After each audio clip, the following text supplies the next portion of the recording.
उसके पापा एक बहुत बड़े मॉल में एक सिक्योरिटी गार्ड थे। उनके वर्किंग आवर्स तो बहुत लंबे होते थे, मगर उन्हें उसके बदले में पैसा काफी अच्छा मिल जाया करता था।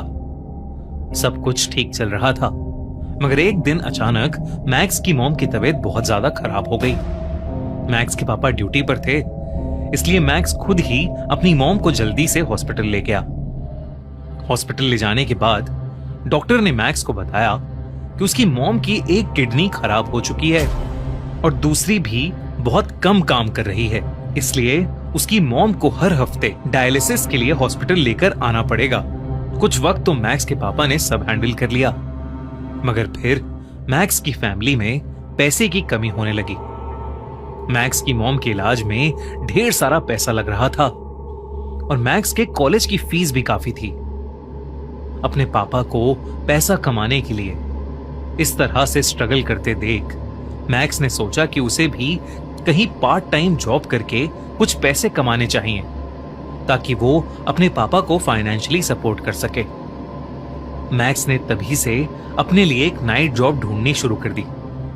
वो दिन में कॉलेज जाता और पढ़ाई करता और रात में नौकरी की तलाश में निकल जाता। कई जगह घूमने के बाद बड़ी मुश्किल से मैक्स की एक गेमिंग सेंटर में जॉब लग गई थी। उस गेमिंग पार्लर का नाम था Freddy's gaming and pizza zone. उसे वहां नाइट गार्ड और क्लीनर की नौकरी मिली थी।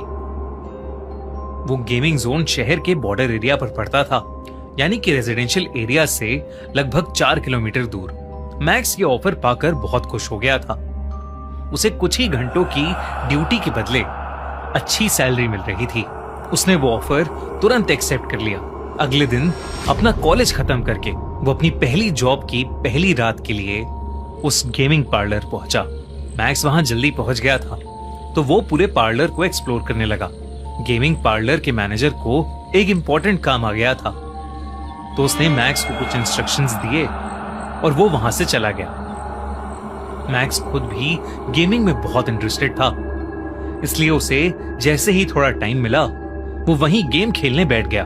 मैक्स ने फ्रेडीज के गेमिंग एरिया की पावर ऑन करने की कोशिश की, मगर लाइट्स जली ही नहीं। फिर उसने सोचा कि शायद मेन स्विच ऑफ है, तो वो बेसमेंट में मास्टर स्विच ढूंढने चला गया। उस बेसमेंट में ढेर सारे पुतले पड़े हुए थे। वो सब बिल्कुल रोबोट्स जैसे लग रहे थे, बस उनका भेस किसी एनिमेटेड कैरेक्टर जैसा था, जैसे कि वो सारे पुतले बहुत बड़े आकार के रंग बिरंगे खिलौने हों। मैक्स उन्हीं के बीच पावर स्विच ढूंढने लगा। इतने में अचानक से मैक्स के पीछे खड़े पुतले का सर हिला। ऐसा लग रहा था जैसे वो पुतला मैक्स को ही देख रहा है। मैक्स को लगा कि शायद ये उसका वहम है, इसलिए वो फिर से मेन स्विच ढूंढने लगा। पर तभी मैक्स को ऐसा लगा जैसे वो पुतले धीरे धीरे उसके पास आ रहे हैं। अचानक से उसे अपने पीछे से किसी के जोर से हंसने की आवाज आई, पर वो जैसे ही पीछे मुड़ा उसने देखा कि सब कुछ बिल्कुल नॉर्मल था। कुछ ही देर में मैक्स को पावर स्विच मिल गया और उसे जलाते ही पूरे गेमिंग जोन की लाइट्स ऑन हो गईं। मैक्स वापस से ऊपर चला गया और कुछ गेम्स खेलने की कोशिश करने लगा, लेकिन उस गेमिंग पार्लर की कोई भी गेम ठीक से चल ही नहीं रही थी। तभी उनमें से एक गेम का अलार्म बहुत जोर से बजने लगा। मैक्स ने उस अलार्म को बंद किया और देखा कि स्क्रीन पर प्ले नाउ का ऑप्शन आ रहा है। मैक्स खुश हो गया क्योंकि उसे इकलौती ऐसी गेम मिल गई थी जो चल रही थी। मैक्स ने वो गेम खेलना शुरू कर दिया।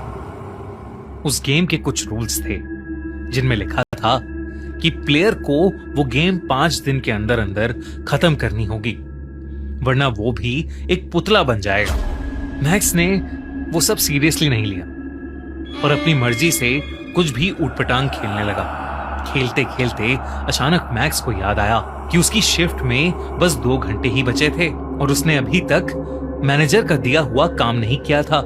मैक्स ने जल्दी से उस गेम को बीच में ही बंद कर दिया और अपने काम में लग गया। उसने मैनेजर के वापस आने से पहले जल्दी जल्दी सारा काम खत्म किया और उसके बाद वो अपने घर चला गया। 4 दिन तक यही चलता रहा। मैक्स घंटों तक वो गेम खेलता और फिर काम जल्दी से निपटा के निकल जाता। 5वें दिन मैक्स को अपने मैनेजर से बहुत डांट पड़ी, क्योंकि उन्होंने सीसीटीवी में देख लिया था कि मैक्स तो दरअसल गेम खेल रहा था।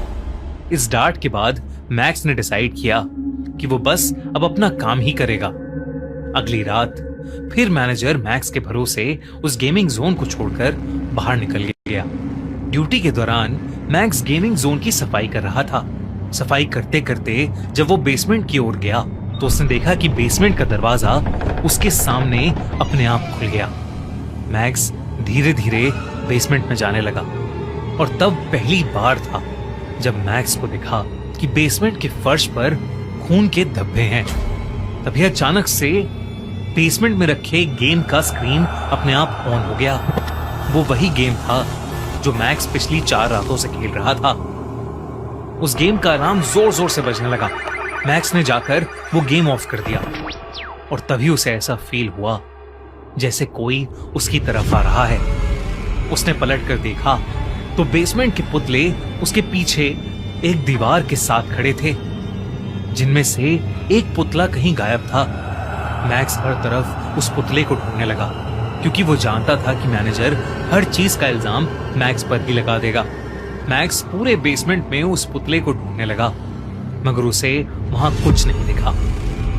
तभी बेसमेंट की लाइट्स फ्लिकर करने लगी और मैक्स को फिर से वही भयानक हंसी की आवाज आने लगी। वो आवाज बेहद डरावनी थी और मैक्स के करीब आती जा रही थी।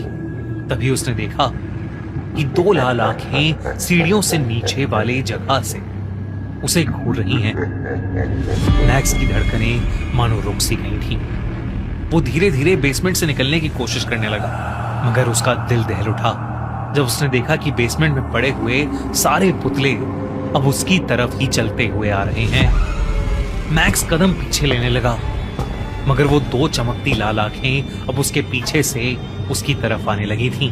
उन सारे पुतलों ने मैक्स को हर तरफ से घेर लिया था। अचानक से मैक्स को दौरे पड़ने लगे। ऐसा लग रहा था जैसे मैक्स को सांस ही नहीं आ रही है। और फिर वो पुतले धीरे धीरे मैक्स के करीब आए और अपने नुकीले दांतों और हाथों से उसे काटने और नोचने लगे। पूरी रात भर मैक्स की चीखें फ्रेडीज गेमिंग पार्लर में गूंजती रहीं, मगर कोई उसकी मदद के लिए नहीं आया। उस रात के बाद से मैक्स मिसिंग हो गया। पुलिस ने सीसीटीवी फुटेजेस भी चेक की, मगर उन्हें उन रिकॉर्डिंग्स में कुछ नहीं मिला। मैक्स के पेरेंट्स ने उसे बहुत ढूंढा, पर वो कहीं नहीं मिला। किसी का ध्यान उन पुतलों की तरफ नहीं गया जो चुपचाप वापस बेसमेंट